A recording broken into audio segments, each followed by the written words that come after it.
Hey, you guys, this is Death College, and you are tuned into the Academiagothica official podcast. Hope you're all doing well. Um, yeah, pretty good weekend. Did a lot of stuff at home. I kind of puttered around and geeked out for a while. Caught up on a cool documentary of one of the bands I like listening to. I don't really know where they're at nowadays, but I'm sure they're doing well. I'm one of those people that listens to music that far predates me. Like I was probably like 2 when these bands were out, 2 or 3. And I had older people around me who listened to this kind of stuff. So like I grew up listening to it and it kind of just stuck that way. And yeah, so just catching up on the culture, I guess, is pretty funny because it's pretty much like the same rotation of information like all the time. If you know which trends to watch for, it just comes back around. The universe is really much like that. It's like whatever is put out usually just rotates around until it can find a point of reference where it can link back up and remain relevant. That's why it's so important to pay attention to what's actually trending, because some stuff just doesn't need to exist. Some stuff needs to actually fall out of circulation. And I feel like it's super important for people to know that, because it's like they are the ones who feed the trends. It's not the trends feeding them ever. It's like if you work you work yourself into a system that never worked for you, you're just going to get eaten alive, dude. It's that way. That is the nature of life, I guess, and all things that it encompasses. But yeah, so it's just it's been chill. I've been like one of the things I've been dorking out about recently is just like hex values, bits, lower level transliterations and parsing, I guess, of machines and tech and stuff. And it's been cool as an experience for me, because it's actually put me in like a good hermit mode. Just kind of vibing by myself and getting like a deeper understanding of stuff that I knew on the surface for a while, and like always seemed to get distracted away from. I don't know what it was, but I don't know if it was because I wasn't ready to learn it, or there was just some sort of weird apprehension I had about it that I feel a lot of people probably have, and like probably, at some point were coached in methods to like handle that so that they were able to actually accept information. But the human mind is really interesting in the way that it is willing to accept information depending on what they've been trained as acceptable to accept. So it's been a journey for me. Not to be all like, oh, like like Lifetime Channel movie-ish, but yeah, no, it's been cool. The No offense to the people who watch Lifetime movies, good for you. I'm glad you're in touch with your heart. I get in touch with my heart by looking up binary hexadecimal values and puttering around on my machines and stuff. We all have our ways, it's healthy. But yeah, the I must come off like such an asshole to people. I'm really not. It's just, I don't know. It's one of those things where like the things that are interesting to people generally are not interesting to me because I can't build with it. Like I already have a heart. I know how to build people's confidence up, but I'm perfectly glad to do that for them too. It's just, people are so focused on their feelings sometimes that they miss out on really good data that could be feeding like every other aspect of their lives.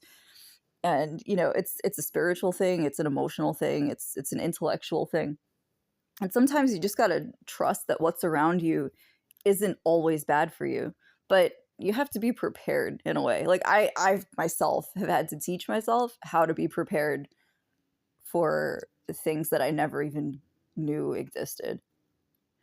And yeah, no one really knows how bad the world really can be until you start paying attention to how good it's been for you, or how bad it's been for you, or whatever the case is. And each of these perspectives is so important to preserve. I can't stress that enough. It's so important to preserve everyone's perspectives and not to dismiss them, because we need to hear each other. We need to have that soundboard. It can't just be people who agree with you. You can't just love people who agree with you. You're an asshole if you do that. I'll be the one to tell you that. And, I say that because, we all go through phases where we only accept what's familiar. I've been through them. I've been through them a lot. And I realized, like, the things that I was familiar with don't even suit me. It was just a matter of what felt more comfortable at the time. And sometimes if you don't have a point of reference for what else is out there because people, shy you away from it on purpose, like they did with me, I mean, then you never really know, you never really get to understand you don't really get to understand the full scope of anything. And, if that's my perspective that I'm sharing with you, because it certainly did happen that way for me, and I'm sure I'm not the only person it's happened to that way. It's one of those things where it's like, if my words help you, that's what I care about. If my words don't help you, then man, you've probably experienced a whole hell of a lot. And I wish you nothing but good things to not just improve your perspective, like there's something wrong with you, but like to give you hope, because that's what everyone needs. I've come to a conclusion that, like, people who mock other people's rightful anger are just not people who want anything good for society, because you have to ask yourself, like, why are people angry? They must have been crossed. Something must have happened to them, right? So when you dig down into, like, the heart of things, people are upset because they feel like they've been betrayed. But by what? And once you get to the heart of who betrayed who, you kind of stop blaming people who had nothing to do with it and start asking yourself better questions, like, why am I so upset? Why am I so jealous? Why am I feeling so inadequate? What can I do to improve it? And it's like, if no one ever told you that they believed in you, if no one ever told you that your art, your craft, the things that are important to you matter, that they never told you that any of that matters, that they disparaged you, that they told you that anything that you believed in was, especially if it was good for you, if it was good for other people, if they told you it was stupid, if they told you that you never would amount to anything, that the things you're interested in are boring or uninteresting or inapplicable to anything, just know that I believe in you, man. I believe in you. I believe in everything that you want to do, because if you're doing this because you feel guided to do it, if you feel that you're not acting out of anger in your heart, but you're acting out of genuine interest and love of something, then you have me on your side. You have me supporting what it is you want to do in any way that I can do that. Because in this world, when we show up here, right, it's not like we're given instructions necessarily about where our life is going to go. We're given data, we're given instructions perhaps on how to do certain things to get things done, right? Which is amazing. And we never expect it to be that way too, but there is help out there, which is great, right?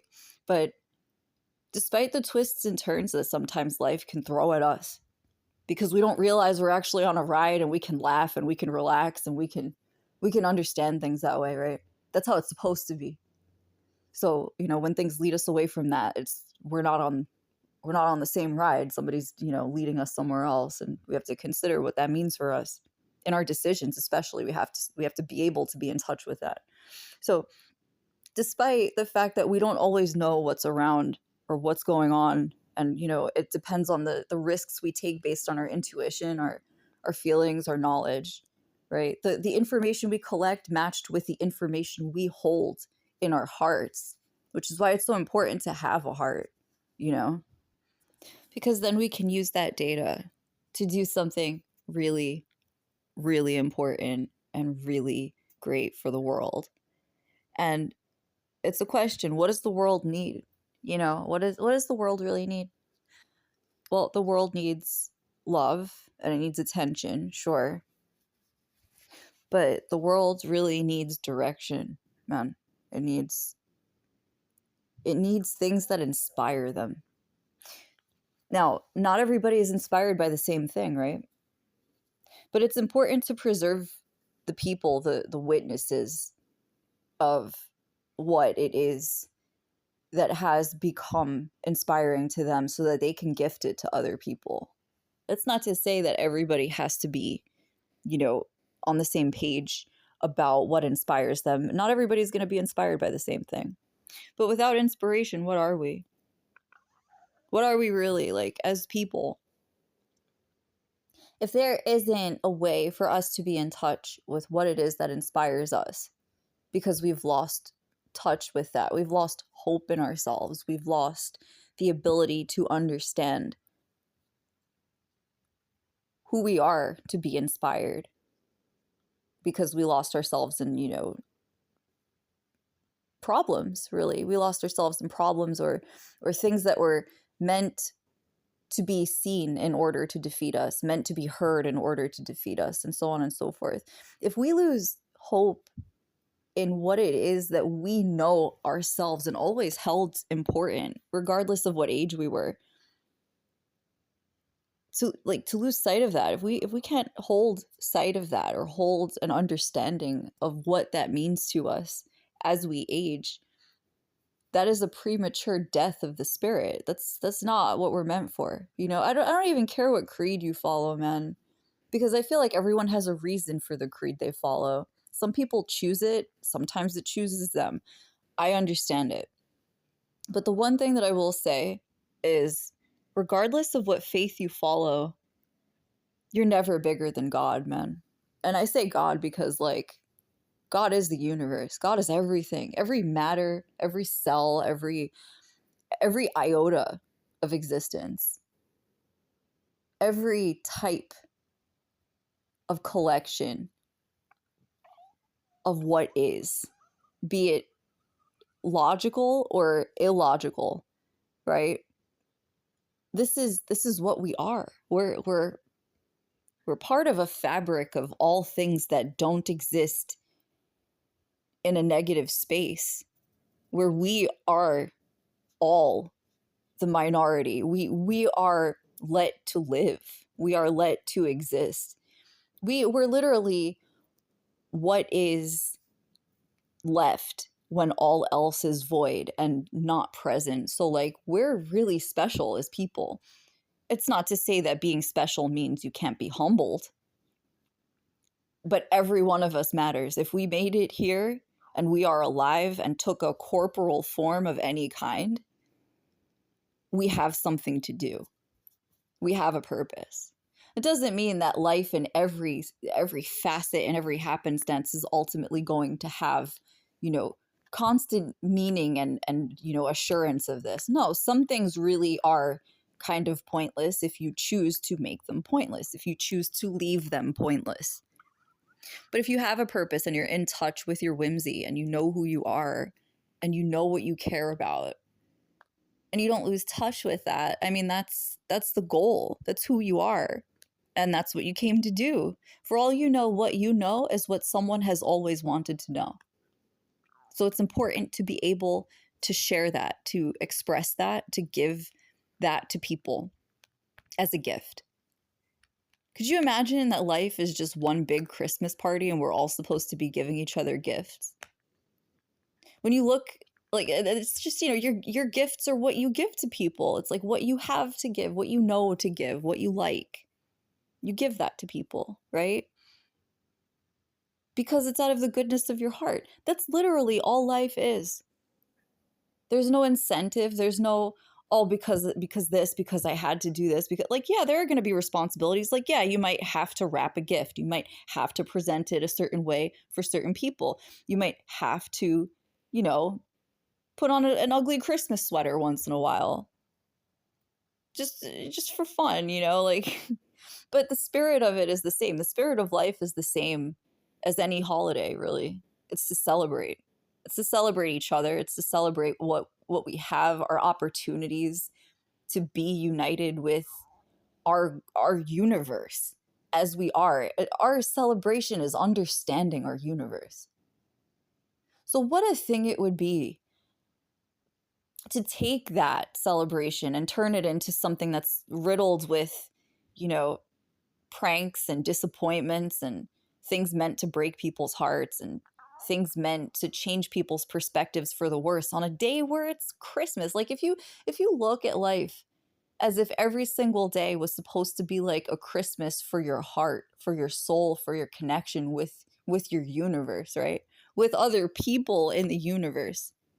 That it's all just one big party and we're supposed to love each other in a way that respects one another, right? It's like, what, are you really going to fight on Christmas? Why? Have you ever had a good Christmas? If you haven't, you deserve one.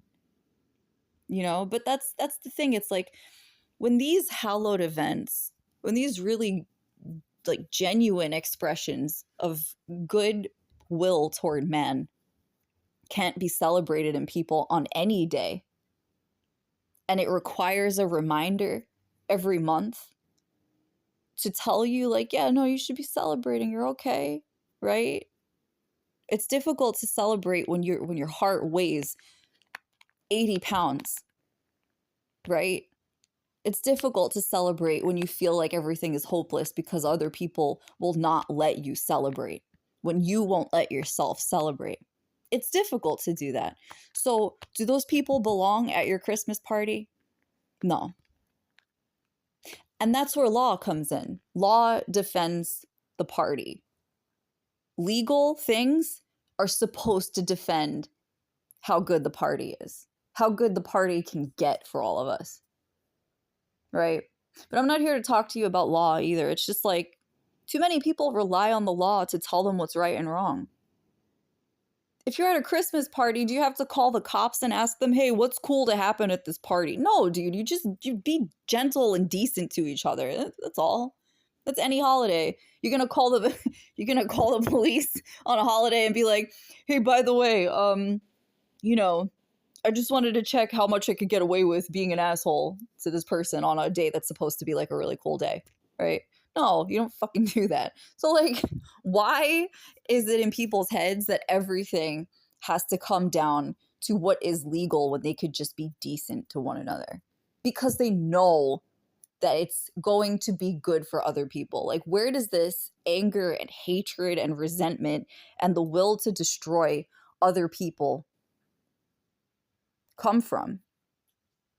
Because at the end of the day, it's like, yeah, you can be bitter because you know what the world is like. Everyone feels those things. Have you ever considered that it is within your power to come up with a solution for these things based on what you've experienced? That it's within your power to take your power back without being violent and falling into the same anger that tinged you? You know? It's one of those things that I've been meditating about a lot. Because in some areas of intellect, it's like foreign to realize that everything is to be celebrated and that not everybody's competition to your celebration has to be a competition to the death. And this is like every realm of existence that a person can take. Like some people are taking things so seriously because they haven't realized that like people want to celebrate them too. You know, like, yeah, some things are competitive. If you're at a Christmas party, I'm sure there's going to be a competition of, you know, who got the cooler toy or whatever. Like people, like I look at competitions on Christmas, just going back to that analogy, as like Rock'em Sock'em Robots or something, you know, like it's like, are you going to get upset and try to like get someone incarcerated for beating your Rock'em Sock'em robot, whether or not they deserved it? Like, sometimes like people have lost complete touch of their own human will and their own human power to just be gentle and considerate and forgiving, and maybe even to look within and say like, do I have it fucked up? You know, do I have it a little messed up to say or do or feel this way? Like, the whole point of fighting injustice is to make sure that injustice doesn't become the new norm to fix things. So if people are harping on the fact that injustice is the only way to get something done, then where's the Christmas party? Where's the celebration? It's like you effectively kill your own joy before you can get to it, you know?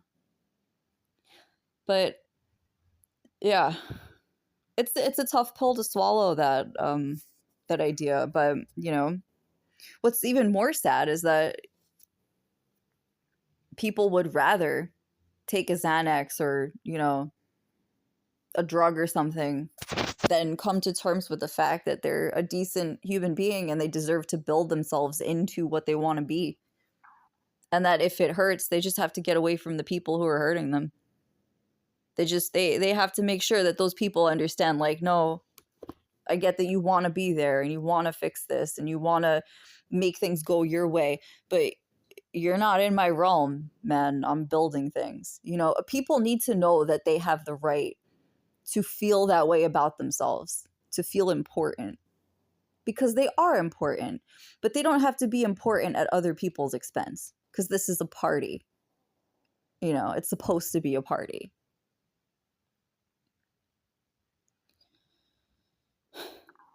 So it's like, you know, when you see the gravity of what is in this world, or you experience it yourself and you feel desperate and lost and without hope of anything, check your intentions. Always check your intentions and ask, am I right? Just because this happened to me, just because I've seen this happen, just because I have been angry, does that mean that I have to become my anger? Does that mean I have to become what has hurt me? Entire nations have adopted that as a way to forgive, but it's not a way to forgive to become what it is that killed you. You know, while it seems like it could be an honorable thing, it's a party, not a war.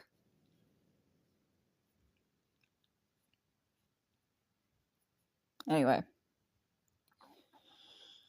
me and my big dumb ideas and my eternal hope and, you know, sunshine belief in the universe actually getting it together aside, um I'm thankful. I'm grateful for all of you being here, all of you who tune in, all of you who listen to me. I mean, man, if I got into some of the stuff I've been through in my life before some of the other stuff, I mean, it could probably go in a book or something that I wrote. But yeah, there are some actual people out here who really believe that they could just take what isn't theirs, who they could just they could just, you know, that they believe really that they can take a gift from God, man, your life, your everything. They really believe they could take that and God wouldn't do it to them.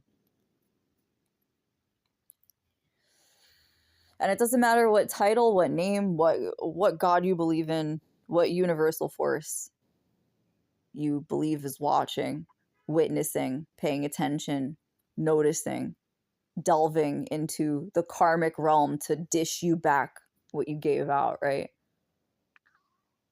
Unifying laws and principles and you know, physics to make something return to you, right? Regardless of what you believe, it will happen. Same as if you don't believe in science. And I'm not, listen, I feel like also a lot of you guys did not pick up on what that meme actually was, because I know you've been following me for a while. That was a meme making fun of people who hate scientists, who disregard them on purpose, right? Because that's what you do, and that's why the world is dying. But anyway, God and science, I know, two polar opposites, but not really actually, because I'm pretty sure that science is what's explaining how God actually moves. God is perfect because God is not just a corporal form. God is sensory. God receives everything and employs everyone and everything. That's why it's like when you go against physics and you go against God and you go against the natural law and order of things, you get hurt or worse. So, regardless of what it is you pray to, who you talk to, whatever the situation is, who you care about, there are some laws you can't change. So, just be good to one another. Be better than your best self when you can. And I say that just because you never know what laws of the universe you're invoking, what you're calling into existence. And for all you know, you could change the world at the snap of a finger and make it a beautiful place that even you would be unfamiliar with regard to how amazing it really is. So hold on to your hope. Hold on to your appreciation and your mystery of what you don't know. Could save your life, could build you a new life, could give you everything you need without you even realizing it. You may never be hungry again. You may never be unhappy again. You may never be cold and unfeeling and calculated and left feeling upset again. And it doesn't have to be at the expense of someone else because it came from you. It's your gift. It's what you made. And I want to clarify, theft is not work. You're actually robbing yourself of time you'll never get back without fulfillment. So reconsider. And I don't mean like, I'm talking about like the theft of life, the theft of destiny, the theft of elected purpose. That's time you're never going to get back.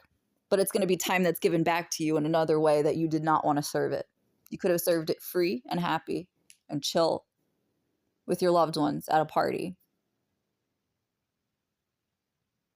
instead of throwing up in the back of your friend's car.